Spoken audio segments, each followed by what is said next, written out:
మంచిది. మోషే కోపం ప్రియమైన కోపంతో ఇజ్రాయేల్కి ఏదో చేయాలనుకున్నాడు. అక్కడ అలాగని ఒకనికి హాని చేశాడు. అక్కడ హాని చేసినప్పుడు ప్రియమైన బిడ్డలారా, అక్కడ ఉన్నటువంటి ప్రజలకు అది తెలిసింది. మోషే మొన్న ఒక అతన్ని ఇలా చేశాడంట అని తెలిసినప్పుడు రెండో రోజు అలాగనే గొడవ జరుగుతూ ఉంది.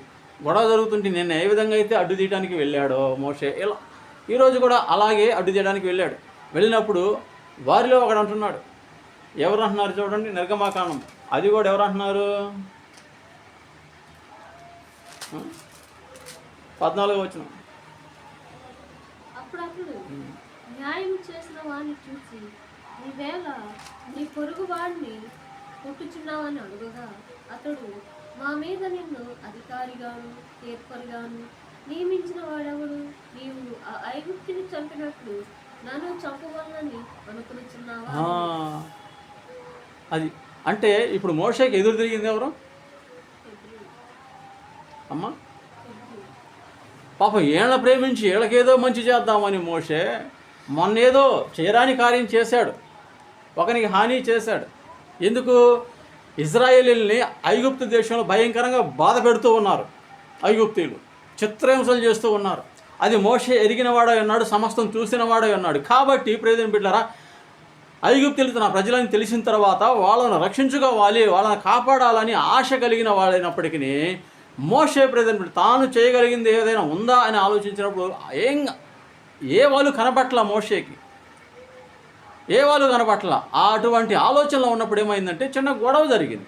ఆ గొడవలో మోషే ప్రియమైన బిడ్డలారా ఒకనికి హాని చేసి ఒకరిని రక్షించాడు, హెబ్రీని రక్షించాడు.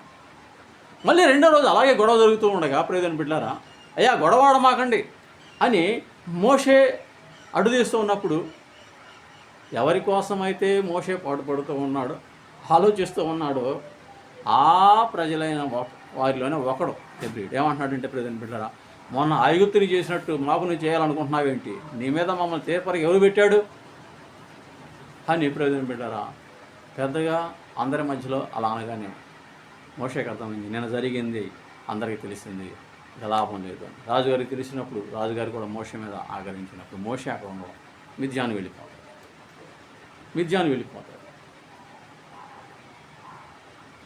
మిద్యాను వెళ్ళి అక్కడ గొర్రెలు కాచుకుంటూ ఉంటాడు. కానీ మోషే తపనేంటి? ఆ చిత్రహింసలటువంటి కొలిమి నుండి, ఇబ్బందులో లేదు ఇనుప కొలిమి, శ్రమల కొలిమిలో నుండి తన ప్రజలను రక్షించాలన్నదే మోషే ఆశ. కానీ ఆ ఆశను ప్రజలు బిడ్డారా తన వారు గ్రహిస్తూ ఉన్నారా? లేదు. వారే మోషే మీద ఏం చేశారు? తిరుగుబాటు చేశారు. నేను మా మీదగా తీర్పరిగా పెట్టిన వాడెవడో, ఆ ఐగుప్తునికి చేసినట్టు మాకు నువ్వు చేయాలనుకుంటున్నావా ఏంటి మోషే అని అన్నప్పుడు మోషేకి అర్థమైంది, వీళ్ళు నా మాట వినేవాళ్ళు కాదు, వీళ్ళే ఎదురు తిరుగుతున్నప్పుడు నేనేం చేయను, వద్దు అనుకుని ప్రజలు బిడ్డారా అక్కడ రాజుగారికి భయపడి ఆ ప్రజలకు భయపడి మోషే దూరంగా పడిపోయాడు.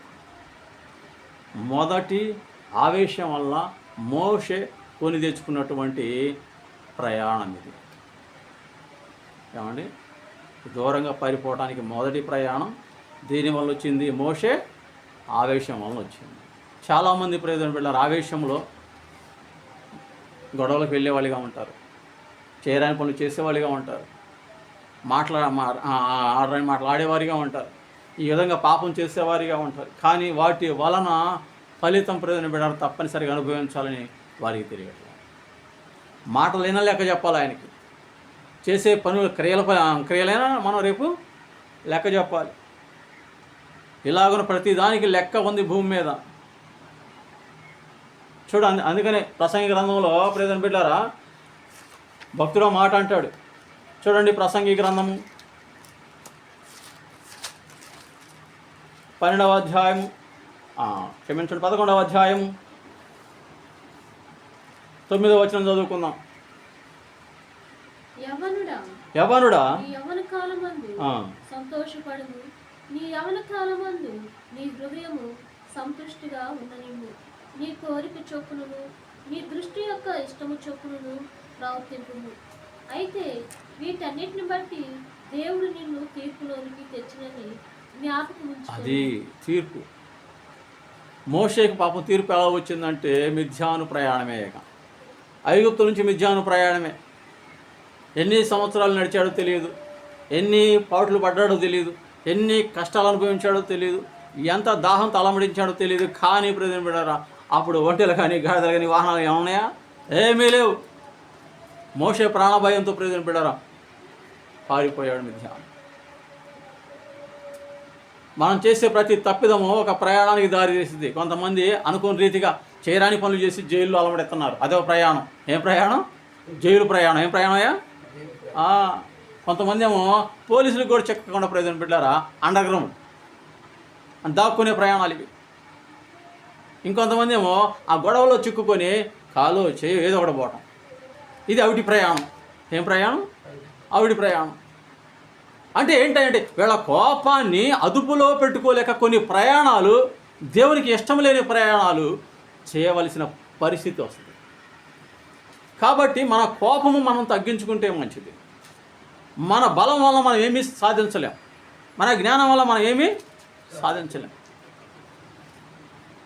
కానీ ఒకటి మాత్రం వాస్తవం ఏంటయ్యా అంటే, దేవుని యందు భయభక్తులు కలిగి ఉండి మన ప్రవర్తన మనం చక్కగా చేసుకుంటూ ప్రయోజనం బిడ్డారా దేవుణ్ణి అడిగి చేస్తే ప్రతిదీ క్షేమంగానే ఉంటుంది. దేవుణ్ణి అడిగి చేయాలి. లేదంటే దేవుని యొక్క వాక్యం మనం వింటున్నాం కదా, వాక్యం మనకి ఏం బోధిస్తుందో ఆ వాక్యానుసారంగా మనం ఏం చేయాలి?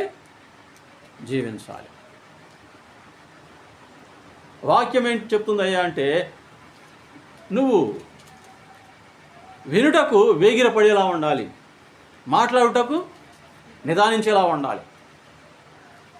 చూడండి, దేవుని యొక్క వాక్యం చదువుకున్న ఆ మాట కూడా యాకోబు రాసిన పత్రిక. మనం ఎలా ఉండాలనేది దేవుని యొక్క వాక్యం సెలవిస్తుందంటే, యాకోబు రాసిన పత్రిక 1వ అధ్యాయం 20వ వచనం చదువుకుందాం. ఎందుకంటే కోపం అనేది దేవుని నీతిని నెరవేర్చదండి. ఈ కోపం ప్రయోజనం బిళ్ళరా అది ఎవరికి ఉండకూడదు. సహజంగా కోపం వస్తుంది, కానీ కోపపడు కానీ పాపము చేయకూడని వాక్యం సెలవేస్తుంది. పాపం వచ్చింది ప్రతి ఒక్కళ్ళకి. ఆ పాపం వల్ల ఏం రాకూడదు? ఏం జరగకూడదు? పాపం జరగకూడదు. చదవండి. ఎందుకనగా నరుని కోపము దేవుని నీతిని నెరవేర్చదు. అందుచేత సమస్త కలుషమును విర్రవీగుచున్న దుష్టత్వమును మాని లోపల నాటబడి మీ ఆత్మను రక్షించుటకు శక్తిగల వాక్యమును సాత్వికముతో అది దుష్టత్వాన్ని మానుకొని ప్రజలను బిడ్డారా మనలో ఆవేశం తగ్గించుకొని లోపల మన ఆత్మను రక్షించనై ఉన్నటువంటి వాక్యం ఏదైతే ఉందో ఆ వాక్యాన్ని మనం ఏం చేయాలి? సాత్వికంతో అంగీకరించాలి. ఆ వాక్యానికి మనం లోబడినట్లయితే ప్రయోజనం బిడ్డారు తప్పనిసరిగా మనము మన జీవితాలు దేవుని యొక్క చిత్తం నెరవేర్చబడిందండి. సపోజు నేను నమ్మకంగా మందిరానికి వస్తూ ఉన్నానండి. నమ్మకంగా మందిరానికి వస్తున్నాను నేను. నాకంటూ ఒక ఆశ ఉంది. ఏంటయ్యా ఆశ అంటే, నా పిల్లలకి చిన్న గుడారం ఏర్పాటు చేసుకోవాలి అని ఆశ ఉంది. లేదంటే నా పిల్లలకి మంచి భవిష్యత్తు ఇవ్వాలి అని ఆశ ఉంది.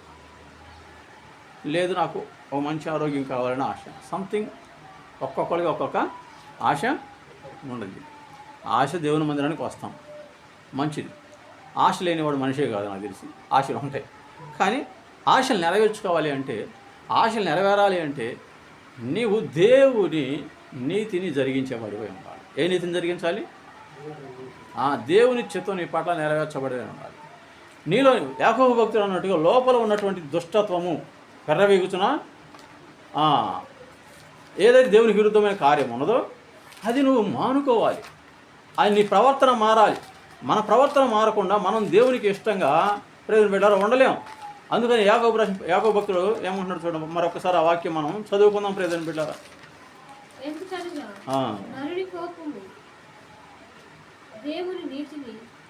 దేవుని నీతిని నెరవేర్చదు. ఎందుచేత సమస్త కల్మషమును విర్రవీగుచున్న దుష్టత్వమును మాని. సమస్త కల్మషం మనిషిలో ప్రయోజనం పెట్టారా లోక సంబంధమైనది ఏదైతే పాపం ఉండిద్దో, దేవునికి విరుద్ధమైన పాపం ఏదైనా సరే ఉంటే దానిని మానుకోవాలి. దానిని మానుకొని మనం ఏం చేయాలి? ఇంకా చూడండి ప్రయోజనం పెట్టారా విర్రవీగుచున్న దుష్టత్వము మాని. ఏ దుష్టత్వం అంటది? రవీగుతున్నా, నాకంటే గొప్పవాడేవుడు, నాకంటే ఖండాలు తిరిగినోడేవుడు, నాకంటే జ్ఞానవంతుడేవుడు, నాకంటే శక్తివంతుడేవాడు, నాకంటే ధనవంతుడు ఎవడో, నేను ఏదంటే అదే అని ఎవరైతే విర్రవీగుతూ ఉన్నారో వారిలో దేవుని యొక్క చిత్తము నెరవేర్చబడదు. మనలో కూడా ప్రయోజనం బిడ్డారా, దేవుని వాక్యానికి విరుద్ధమైనటువంటి ఆ దుష్టత్వం ఉంటే మానుకోవాలి. ఆ విర్రవీగుచున్నటువంటి అహంకారము, దుష్టత్వము, గొడవలతో కూడినటువంటి మనస్తత్వము, ఆ మాటలు మనం ఏం చేయాలి? మానుకోవాలి. మానుకొని ఏం చేయాలయ్యా అంటే, లోపల నాటబడిన మీ ఆత్మలను రక్షించుటకు శక్తి గల వాక్యమును సాత్వికముతో అంగీకరించాలి. అది చేయాలి. లోపల ఏం నాటబడింది మనకి? వాక్యము. ఏం నాటబడింది?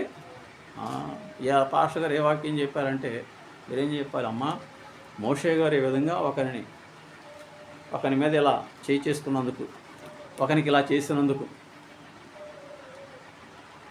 మోషే జీవితంలో ఒక ప్రయాణం మొదలైంది. అదే శ్రమల ప్రయాణం. అది కోపంతో చేశాడు, ఆ ప్రయాణం చేశాడు. మనం కూడా కోపంతో ఏదైనా గొడవలు ఆడినా, ఏదైనా దెబ్బలు ఆడినా, ఏదైనా చేసినా సరే అప్పుడు ఏదో ఒక ప్రయాణం ఉంటుంది అక్కడ.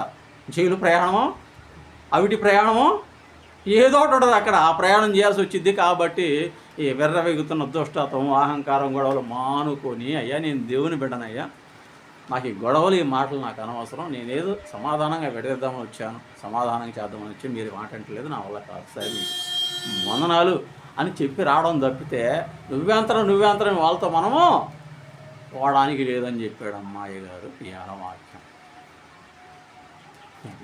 ఎందుకంటే అలా కోపడితే దేవుని నీతి మన జీవితంలో నెరవేర్చబడదంటమ్మా, జాగ్రత్త.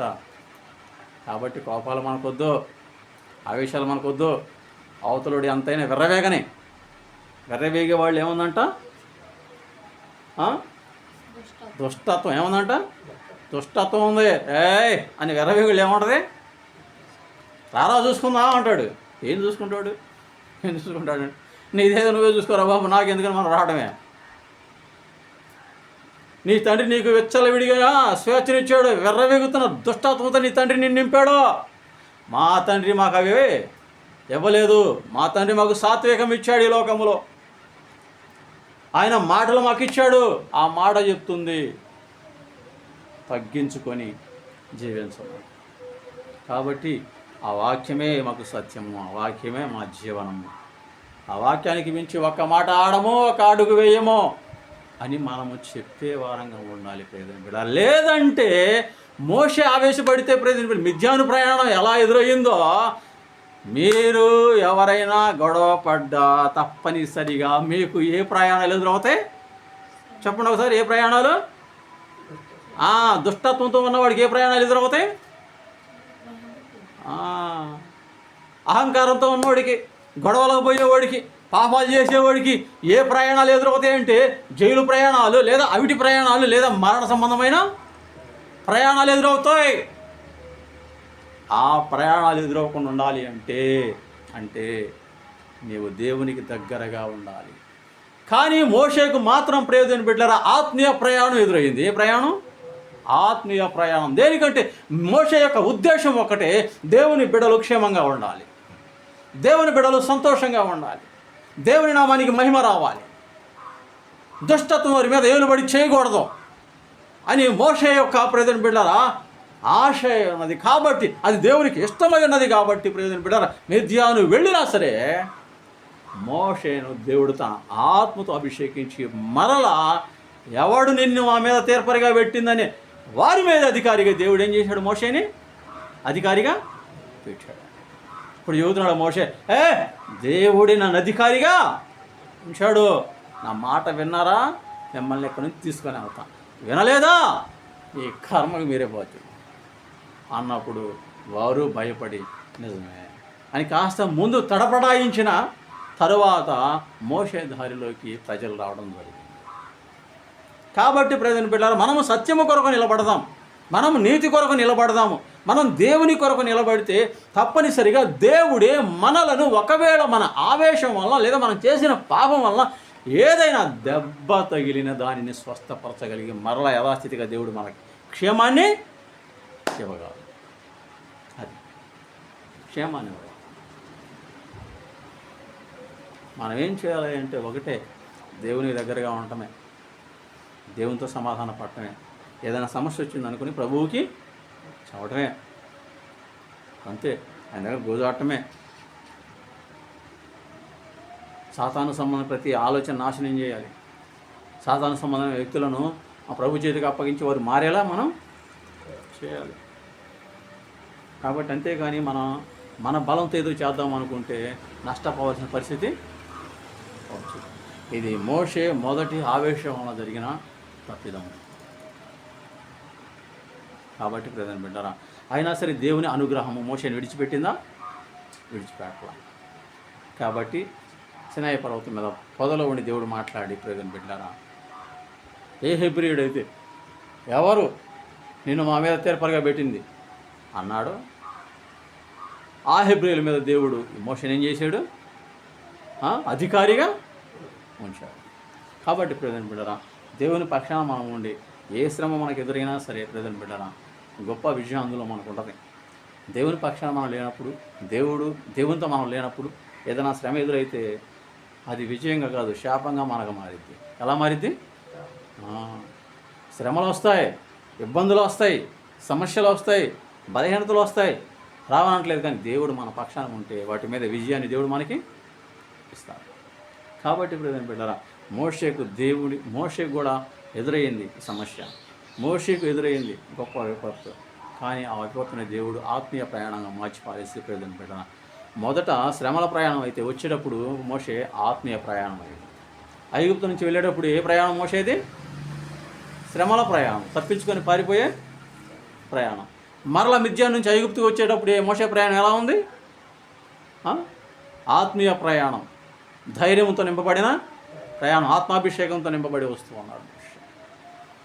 కాబట్టి ప్రియమైన బిడ్డారా, మన ప్రయాణం మొదట ఎలా ఉన్నా చివరికి మన ప్రయాణం దేవుని పక్షాన మనం ఉంటే క్షేమకరంగా, లాభసాటిగా, దీవెనకరంగా మన ప్రయాణం ఉంటుంది. ఇది వాస్తవం.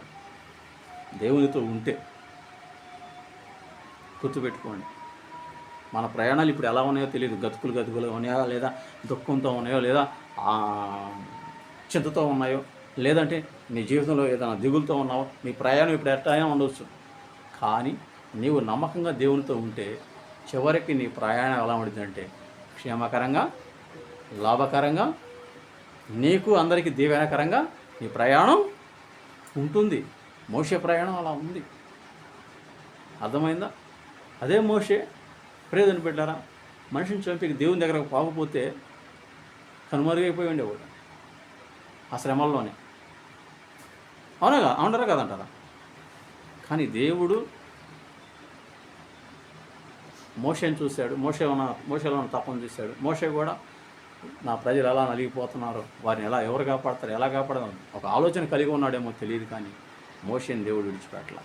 కాబట్టి ప్రయోజనం బిడ్డల జాగ్రత్త. మనం కూడా దేవుని బిడ్డలకు మేలుకరంగా విజ్ఞాపన ప్రార్థనలు చేసేవాళ్ళంగా ఉండాలి. సంఘానికి మేలుకరంగా ఉండాలి. సంఘానికి ఆదర్శంగా మనము ఉండాలి. సంఘంలో వాక్యం వింటున్న మనమే సంఘం బయట కూడా ప్రయోజన బిడ్డలారా చూసిన వారికి మనం దేవుని బిడ్డలంగా ఉండాలి. అంతే. ఒకడు పరిశీలిస్తాడు, అరే ఎదుగోరా వాడు వెళ్తున్నాడుగా మందిరానికి, వాడు వచ్చినాక అక్కడ తీసుకెళ్తారు అని వాడు అవతల చూద్దాం నువ్వు వెళ్తే, నువ్వు ఆత్మీయంగా వెళితే సాతాను 10 మందిని వేసుకొని నేను చెడగొట్టడానికి బయట సిద్ధంగా ఉంటాడు. నీ స్నేహితుల రూపంలో, నీ కుటుంబంలో రూపాన ఉంటారు. అరే వాడు ప్రార్థనకి వెళ్తున్నాడుగా, ఏం లేదు, వాళ్ళ కుటుంబం చిన్న గొడవ, వాడు ఎట ప్రవర్తిస్తాడు చూద్దాం. కావాలని చేసేవాళ్ళు ఉంటారు, శత్రువులు. అలాంటప్పుడే మనం చాకచక్యంగా జ్ఞానంతో ప్రవర్తించాలి. ఏం చేయాలి? జ్ఞానంతో ప్రవర్తించాలి. అలా ప్రవర్తించి సమాధానకరంగా ఉన్నప్పుడు, ఎందుకంటే దేవుడు వాటిని ఆహ్వానిస్తాడు కూడా, ఆ శ్రమల్ని, ఆ గొడవలు ఆహ్వానిస్తాడు మన జీవితంలో. ఎందుకు? నీ యొక్క ఆత్మీయతను నువ్వు వారికి చూపెడతావా, లేదంటే ఆత్మీయతను పక్కన పెట్టేసి నీలో ఉన్నటువంటి మూర్ఖత్వాన్ని చూపెడతావో చూద్దాం. అని దేవుడే వాటిని ఆహ్వానించవచ్చు. ఏదో ఒక రూపాయన నీ కుటుంబంలో వాడిని కదిలించే రూపాయన. నాకైతే అడుగడుగుని ఎదురైనవి. కానీ ఇప్పటికీ ఈ విధంగా దేవుని సాక్షిగా నిలబడ్డాను. ఎవడు నా మీద ఇలా ఏలెత్తి చూపెట్టకుండా ఉన్నాడు అంటే, ఆ ధైర్యం వారికి లేదు అంటే, ఇప్పటికీ నేను ఎలా ఉన్నాననేది నేనున్న స్థలంలో ఎవరిని అడిగినా చెప్తారు. ప్రియమైన బిడ్డలారా, ఎందుకంటే గొప్ప సేవ చేస్తే గొప్పవాడు కాదండి. తన సాక్ష్యాన్ని గొప్పగా కాపాడుకున్నవాడు గొప్ప. అది అర్థమైందండి. గొప్ప సేవ చేస్తున్నాడు గొప్పవాడు కావచ్చు, గొప్ప సేవకుడు. కానీ ఏ సేవకుడైతే అనేక శ్రమలకు ఇబ్బందులకు తన వారి వలన అనేక గొడవలు వచ్చినప్పటికీ తన ఆత్మీయతను మించి ప్రవర్తించకుండా, ఈడేం పాస్టర్రా అని అనిపించుకోకుండా నిలబడగలగటం అనేది, సాక్ష్యాన్ని కాపాడుకోవడం అనేది గొప్ప సాక్ష్యం. అవునండి. నా వాకిల దగ్గరకు వచ్చిన అనేక సమస్యలు, మా ఇంట్లోకి వచ్చిన అనేక సమస్యలు తమ్ముళ్ళ ద్వారానో సంథింగ్ బయట వచ్చినాయి. కానీ ఎదుటి వాళ్ళలాగా నోరు పారేసుకోవటం, ఎదుటి వాళ్ళ కర్రలు రాళ్ళు కొట్టుకుని ఆడటం నా జీవితంలో ఎవడో పల్లెల్లో ఆరా తీసిన ఒక్కడు చెప్పడు. ఈ సమూయేలు పాస్టర్ గొడవలు పోయేవి కూడా ఎలాంటి వాడు ఎవడు చెప్పలేడు. దాన్ని కలిగి ఉండే విషయంలో ఎంత ధమాయించుకొని ఉండాలో ఆ ఉన్నోడికి తెలుసు తప్పితే, ఆ దేవునికి తెలుసు తప్పితే రెండోడికి తెలియదు. తెలీదో. బయట వాళ్ళు చూసేవాళ్ళు ఏమనుకుంటారు, ఏం దేవుడు ఏం భక్తి, ఆయన ఎంత చేతకంతనమైంది, తమ్ముడు నా విధంగా అంటే లేదు, బయట ఏ విధంగా అంటే ఏ విధంగా వచ్చి చేస్తా అంటే ఏం చేయను ఎట్ట కూర్చోవటం ఏంది అని బయటోడు అనుకుంటాడు తప్పితే, ప్రెజెంట్ బిడ్డారా లోకస్తుడే. ఆత్మీయులకు కూడా ఈర్ష పుట్టేలా నా సాక్ష్యాన్ని నేను కాపాడుకున్నాను. ఎంత ఆత్మీయత కలిగినా మేము ప్రార్థనకి వెళ్తున్నాం, ఆయన ఈ గొడవ జరుగుతుంటే ఏంది మరి, అసలు ఏదైనా చేయాలి కానీ అన్నట్టు అవతలోడు కనిపించింది తప్పితే ప్రాథమిక వెళ్ళేవాళ్ళు. కానీ నా వరకు మాత్రం ఒకటే, దేవుని యొక్క వాక్యాన్ని సాత్వికంతో అంగీకరించాను. ఆ వాక్యం నాటబడిన వాడిని ఉన్నాను. విర్రవీగుచున్న దుష్టత్వాన్ని నేను ఎప్పుడో బయటికి పంపించేశాను.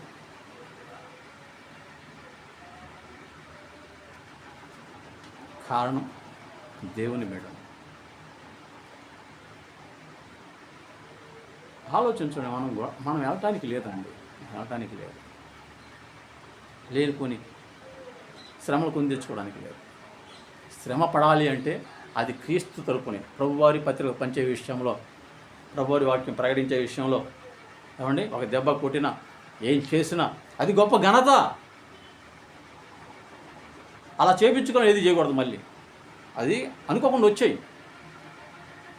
కాబట్టి దేవుని పక్షాన్ని ఏ శ్రమైనా పర్లా, దేవుని పక్షాన్ని వెళ్తామండి ఏదైనా పని చేయడానికి. వెళ్తూ ఉంటే ఏదో ఎదురురాయి తగిలింది, బొట్టినీళ్ళు పగిలిపోయి రక్తం కారుతాం. అయ్యో ఎందుకు వచ్చాను రాయి, నేను రాకూడదు అనుకుంటానే ఉన్నాను. ఎందుకు వచ్చాను రా అనుకున్నావా, నీ వల్ల దేవునికి ఏమో ఉపయోగం లేదు. అలా కాకుండా సరే అని గాయం కట్టుకొని చూడు సాధన ఏ విధంగా అడ్డుపడింది, దేవుని కొరకు నడుస్తుంది. నేను నడవగలనా, అయినా నడవలేనా, సరే ప్రార్థన చేస్తా, ప్రభు వాళ్ళ ప్రయాణాన్ని బలపరుచున్నాయి, నేను వెళ్ళలేకపోయినాను క్షమించిన ఆయన. నడవగలనా, అయినా సరే నేను వెళ్తాను ప్రభు వారి పని కొరకు అంటే దేవునికి ఇంకా ఉపయోగపడతాం. దేవుని పని కొరకు ఏ శ్రమైనా సరే సంతోషంగా అంగీకరించవచ్చు. కానీ విర్రవీగుచున్న దుష్టత్వంతో ఒక్కడు పొగరబట్టి కాళ్ళు ఎగరేసేసే గొడవల్లో మనకే సంబంధం అండి. వాడు తమ్ముడే కానీ కొడుకే కానీ అవసరం కొడుకు 2 దెబ్బలు కొట్టడమే, తమ్ముడేదో బుద్ధి చెప్పుకోవడమే. వాడెవడో ముక్కు మొహం లేనాడు, వాడు ఎగరేస్తున్నాడు, నీకేంట్రా నువ్వు దేవుని బిడ్డవే అని మనము మన బిడ్డలకు చెప్పుకోవాలి. మనము దేవుని యొక్క వాక్యం విన్నవారం, దేవుని బిడ్డలం. కాబట్టి కోపము పనికిరాదు. ఎందుకంటే కోపం గురించి ప్రసంగ గ్రంథంలో ఒక మాట ఉంది. కోపం అంటే ప్రియమైన బిడ్డలారా బుద్ధిహీనత అయినా కోపమే. బుద్ధిహీనత అంటే ఏంటి, దేవుని యొక్క వాక్యాన్ని మరుగు చేసేదే, మన బుద్ధిని కోల్పోవటం. దేవుడు మనకిచ్చిన బుద్ధిని ఏం చేస్తాం కోల్పోయినప్పుడు ప్రియమైన బిడ్డలారా మన జ్ఞానం కూడా అంట ఎందుకు పనికిరాదంట అండి. నిజంగా చూడండి 10వ అధ్యాయం 12 నుంచి చదువుకుందాం. జ్ఞానుని నోటి మాటలు ఇంపుగా ఉన్నవి, అయితే బుద్ధిహీని నోరు వారినే మృంగివేయును. వాని నోటి మాటలు ప్రారంభము బుద్ధిహీనత, వాని పలుకు ముగింపు వెర్రితనము కలగబోచున్నది. ఏదో మనుషులు ఎరగక ఇండిను బుద్ధిహీనులు విస్తారముగా మాట్లాడుదురు. నరుడు చనిపోయిన తర్వాత ఏమి జరుగునో ఎరుగక తెలియచే. చాలండి, చూడండి, మనం బుద్ధిని కోల్పోవడం, కోపం ఎప్పుడైతే వస్తుందో అప్పుడు ప్రజలు పిల్లలు మనం బుద్ధిని కోల్పోయే వారంగా ఉంటాం. అంతే, బుద్ధిహీనుల అంతరంగములు ఏముండిద్ది? కోపం అంట సుఖ నివాసం చేసిద్దంట. కాబట్టి దేవుని యొక్క వాక్యము విని కూడా మనం బుద్ధిని మార్చుకోకపోతే, మన ప్రవర్తన మార్చుకోకపోతే వారి యొక్క అంతరంగంలో ప్రజల పిల్లలు కోపం ఏలుబడి చేసిద్దారు. కాబట్టి వాళ్ళు ప్రజలు ఎలా ఉంటారయ్యా అంటే, చూడండి, జ్ఞానుని నోటి మాటలు ఇంపుగా ఉన్నవి, అయితే బుద్ధిహీనుని నోరు వానినే మృంగివేయును. జ్ఞాని యొక్క నోరు ఎలా ఉండిద్ది అంటండి? నోటి మాటలు ఇంపుగా ఉంటాయంట. ఇంపుగా అంటే చాలా సంతోషంగా, సమాధానకరంగా, వినటానికి వినసొంపుగా చాలా బాగుంటాయి అంట. కానీ బుద్ధిహీనుని నోరు వానినే, వాని నోటి మాటల ప్రారంభము బుద్ధిహీనత, వాని పలుకుల ముగింపు వెర్రితనము. కాబట్టి బ్రదర్ బిడ్డరా, కలుగబోవున్నది ఏదో మనుషులు ఎరుగక ఉండినను బుద్ధిహీనులు విస్తారంగా మాట్లాడుదురు. తర్వాత పర్యవసానం ఏం జరిగిద్దో తెలియదు వాళ్ళకి. కానీ వీళ్ళు ఏం చేస్తారు? విస్తారంగా మాట్లాడతారు, కోపంతో నిండిపోయి వెర్రి మాటలు మాట్లాడతారంట.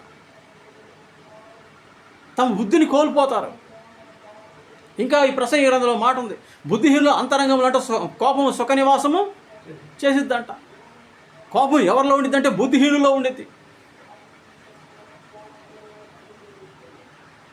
దుష్టత్వం ఎవరిలో ఉండిద్దంటే విర్రవీగే వారిలో దుష్టత్వము ఉండిద్ది. ఎవడైతే విర్రవీగుతున్నాడో వారి నుంచి తప్పుకుపోవడం మంచిది. పిచ్చుకోపోతుంది అనుకోండి, ఏం చేస్తాయి కుక్కలన్నీ? తప్పుకుంటాయి. మళ్ళీ దాన్ని గరిచిన కుక్కలు దాని మీద ఎగబడి అది గరిచి ఇవన్నీ పిచ్చి అవుతాయి. మనిషి అనేవాడు కూడా పిచ్చి కుక్కను చూసి ఏం చేస్తాడు? దూరంగా వెళ్ళిపోతాడు. ఈ వెర్ర వెగుచున్నోడు కూడా ఈ దుష్టత్వంతో నింపబడి వాడు ఏం చేస్తాడంటే గొడవలు కాలు దూగుతూ ఉంటాడు. వాడిని చూసి మనం పక్క వెళ్ళాలే కానీ వీడి సంగతి ఎందుకు తేల్చాలి అన్నాం అనుకోండి, దేవునికి దూరం అవుతాం. కాబట్టి ప్రజలు బిడ్డరా, మోషే గారు చేసిన పని ఏంటయ్యా అంటే, తన బలంతో ఆ మూర్ఖుని కొట్టాడు, చెప్పేసి పాత్ర. సమాధానం వచ్చిందా? లేదు. ఇంకా గొడవ ఎక్కువైపోయింది. తర్వాత మోషేనే పారిపోవాల్సిన పరిస్థితి వచ్చింది. జాగ్రత్త, ఒకరి వలన మన ఆత్మీయత దెబ్బతినకూడదు, ఒకరి వలన మనం చిక్కుల్లో పడకూడదు. అంతే. మా తమ్ముళ్ళకి కానీ నా బంధువులకు కానీ ఒకటే చెప్పాను నేను, రేయ్, మీరు పనికి వెళ్తున్నారు, సంపాదించుకున్నారు, మంచిదే. కానీ మీరు ఎలా ఖర్చు పెట్టుకుంటారో అది మీ ఇష్టం. నేను చెప్పినా మీరు వినేవాళ్ళు కాదు. కాకపోతే ఒకటి, మీ ఇష్టానుసారంగా మీరు గొడవలోకి వెళ్ళినా, ఇంటి మీద గొడవలు తెచ్చినా నేను మాత్రం గొడవ పోయేవాడిని కాదు. నేను పాస్టర్. జాగ్రత్త, అది చూసి మసలుకోండి అని చెప్పేవాడిని. అఫ్కోర్స్ వాడు ఏమన్నా నేను చెప్పేది అది, ఎందుకంటే నా స్థితి ఏందో నాకు తెలుసు. నా దేవుడు నన్ను ఏ అంతస్తులు నాకు తెలుసు. దాన్ని నేను పాడు చేసుకున్న దేవుని సేవకునిగా నేను పనికిరాను. కాబట్టి ప్రజల బిడ్డలారా, జాగ్రత్త. మోషే వారికి ఏదో న్యాయం చేయలేకపోయాడు. తర్వాత దేవుని చేత సంధించబడ్డాడు, దేవుని మాట విన్నాడు, తర్వాత ప్రయాణం చేశాడు. గొప్ప విజయాన్ని మోషే సాధించాడు. మనం కూడా ఇంత మన ఇష్టానుసారంగా మన నోటి ద్వారా, మన చేతల ద్వారా ఎదుటిని ఏదైనా చేయగలం అనేది ఉంటే మానుకోవటం మంచిది. లేదంటే నీకు ఏ ప్రయాణం ఎదురేదో తెలియదు. జాగ్రత్త. మనుషులు ఎరగకపోయినప్పుడు బుద్ధిహీనంగా మాట్లాడారు ప్రసంగి భక్తులు, వెర్రి మాటలు మాట్లాడతాడు. తర్వాత ఏం జరిగిద్దో వాళ్ళకి తెలియదు. ఏం జరిగిద్ది? దెబ్బలాడితే కుంటోడో గుడ్డోడో అవుతాడు, లేదా మెంటలోడో అవుతాడు, లేదా నడ్డిరిగిద్ది. లేదు కేసులు అయినాయా జైల్లో ఉంటాడు అందరూ దూరంగా, లేదంటే సమాధికి పోతాడు. ఈ మూడేగా, అంతమించి ఏమైనా ఉన్నాయా? పోతే సమాధికి పోయినట్టు సార్ అంతకు తాగిద్దంటే అగ్ని ఆరదు పురుగు జావదు, యోగాలు వాడు అగ్నిలో అల్లాడుతూనే ఉండాలి. ఏది? నిమిష కోపానికి.